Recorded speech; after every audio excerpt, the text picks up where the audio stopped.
سب سے اہم نقطہ جو ہے وہ ہے کہ جی جو ایم این ایز یا ایم پی ایز عدم اعتماد میں اپنی پارٹی کے مخالف ووٹ ڈالیں گے وہ ووٹ گنے نہیں جائیں گے۔ اب یہ ایک رائے اگر مان لی جائے، 3 ججز کی رائے کو مان لیا جائے تو اس کے اثرات کیا ہوں گے؟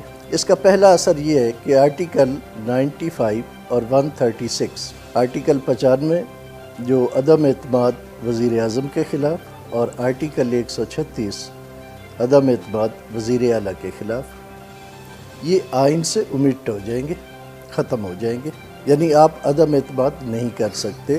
دوسرا اس کا اثر یہ ہوگا کہ آرٹیکل 63A آپ یہ سمجھیں کہ یہ ری فریز ہو گیا، دوبارہ لکھا گیا، اور اگر ووٹ گنے ہی نہیں جائیں گے تو پھر کسی کے ڈی سیٹ ہونے کا تصور جو ہے وہ بھی ختم ہو جائے گا، کیونکہ بنیادی طور پر ہم یہ دیکھیں گے کہ عدم اعتماد ہو نہیں سکتا۔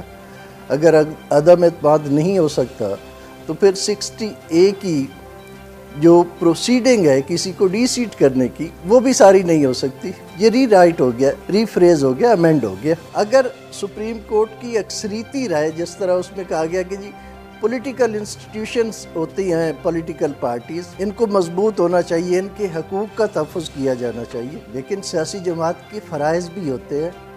جہاں ہم رائٹس کی بات کرتے ہیں وہاں ڈیوٹیز بھی ہوتی ہیں۔ رائٹس ود آؤٹ ڈیوٹیز کہیں بھی نہیں، نہ مذہبی طور پہ ہے نہ معاشرتی طور پر ہے۔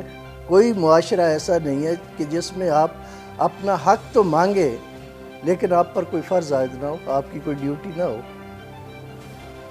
آپ اپنے، وہ کہتے ہیں نا فرسٹ ڈیزرو دین ڈیزائر، یعنی پہلے آپ اپنے فرائض پورے کریں، اس کے بعد اپنے حقوق کی بات کریں۔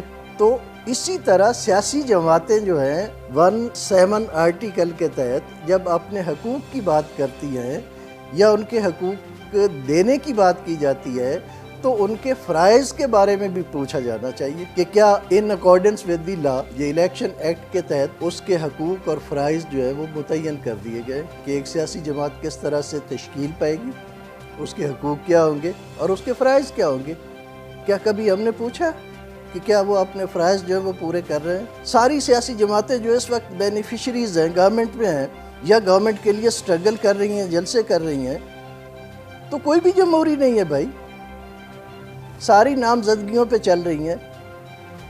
ایک ایک بندہ اوپر بیٹھا ہوا ہے، اگر اس کو پکڑ کے باہر نکال دیں تو سیاسی جماعت جو ہے وہ کولیپس کر جاتی ہے۔ یہ کون سی سیاسی جماعت ہوتی ہے؟ تو سوال یہ پیدا ہوتا ہے کہ کیا اس رائے کے ذریعے ہم سیاسی جماعتوں کے حقوق کا تحفظ کر رہے ہیں یا چند پولیٹیکل ایلیٹس جو ہے ان کو شخصی آمریت جو ہے وہ دے رہے ہیں؟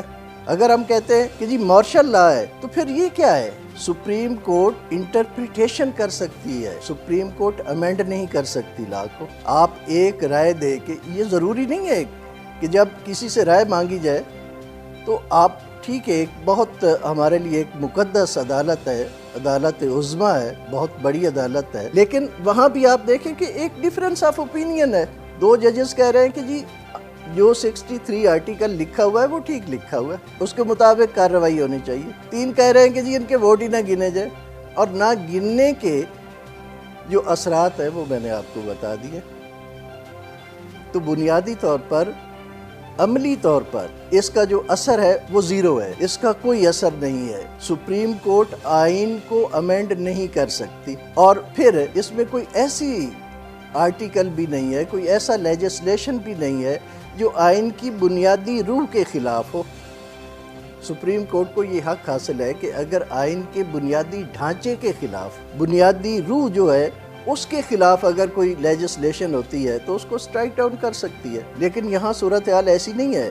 یہاں آپ کرائسس میں کرائسس کو ایڈ کر رہے ہیں۔ پہلے بحران تھا، بحران میں بحران پیدا کر رہے ہیں، ایک اور بحران آپ نے پیدا کر دیا۔